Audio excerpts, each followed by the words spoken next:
दोस्तों मिग 21 एक single engine fighter jet है जिसका निर्माण रूस ने किया है। इस जहाज को इंडियन एयरफोर्स की बैकबोन भी कहा जाता है। इस फाइटर जेट की मैक्सिमम स्पीड 2230 किलोमीटर प्रति घंटा है।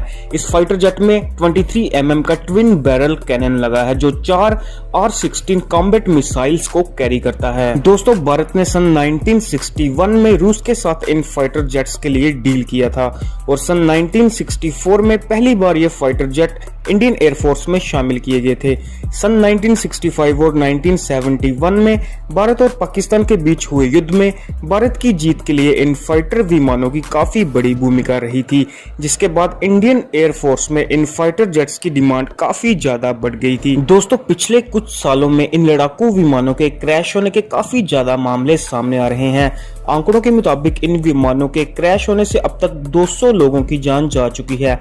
इन विमानों को फ्लाइंग कॉफिन और विडो मेकर भी कहा जाने लगा है। दोस्तों एक्सपर्ट्स द्वारा इन लड़ाकू विमानों के क्रैश होने के पीछे 3 बड़े कारण बताए जा रहे हैं। पहला कारण है डिजाइन में खराबी, दूसरा कारण है पुराना इंजन और तीसरा कारण है सेकंड हैंड पार्ट्स का इस्तेमाल। सबसे पहले बात करते हैं इसके डिजाइन में क्या खराबी है। दोस्तों इन लड़ाकू विमानों के क्रैश होने के पीछे बड़ा कारण इनका डिजाइन भी है। एक्सपर्ट्स का कहना है कि इन विमानों का इंजन इनकी सर्ज लाइन के काफी नजदीक काम करता है। सर्ज लाइन दरअसल विमान का वो हिस्सा होता है जहां सेंट्रीफ्यूगल कंप्रेशर लगा रहता है। यह कंप्रेशर ईंधन को पोटेंशियल एनर्जी में बदलता है जिससे जहाज में थ्रस्ट पैदा होता है। इस वजह से जब कोई वस्तु गलती से विमान के एग्जॉस्ट में दाखिल करती है तो इंजन के ब्लास्ट होने का खतरा काफी ज्यादा बढ़ जाता है। इसके साथ साथ इन विमानों की इजेक्शन सीट की बात करें तो हाई एल्टीट्यूड पर यह बेहतर तरीके से काम करती है, लेकिन लो एल्टीट्यूड पर पहुंचते ही इजेक्शन टाइम बढ़ जाता है जिससे प्लेन क्रैश होते समय पायलट जहाज से बाहर नहीं निकल पाता और अपनी जान से हाथ धो बैठता है। अब बात करते हैं इसके पुराने इंजन के बारे में। दोस्तों इन विमानों का पुराना इंजन इनके क्रैश होने का दूसरा बड़ा कारण है।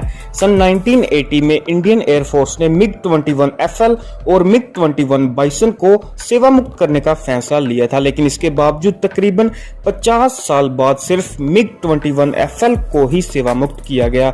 और हैरानी की बात यह है कि मिग 21 बाइसन अभी भी इंडियन एयरफोर्स की सेवा में हाजिर है, जिसके इंजन को काम करते लगभग 60 साल से भी ज्यादा टाइम हो चुका है। दोस्तों इन विमानों के क्रैश होने का तीसरा बड़ा कारण इनमें इस्तेमाल होने वाले सेकंड हैंड स्पेयर पार्ट्स हैं। रूस काफी समय पहले से ही इन विमानों और इनके स्पेयर पार्ट्स का निर्माण बंद कर चुका है। भारत में इन विमानों के रखरखाव के लिए स्पेयर पार्ट्स की जरूरत पड़ती है और इस जरूरत को पूरा करने के लिए यूक्रेन और इजराइल से सेकंड हैंड स्पेयर पार्ट्स खरीदे जाते हैं। ऐसा करने पर भारत को कई दूसरे देश चेतावनी भी दे चुके हैं, लेकिन इसके बावजूद भी इन विमानों में सेकंड हैंड पुर्जों का इस्तेमाल किया जा रहा है, जो इनके क्रैश होने का तीसरा बड़ा कारण है।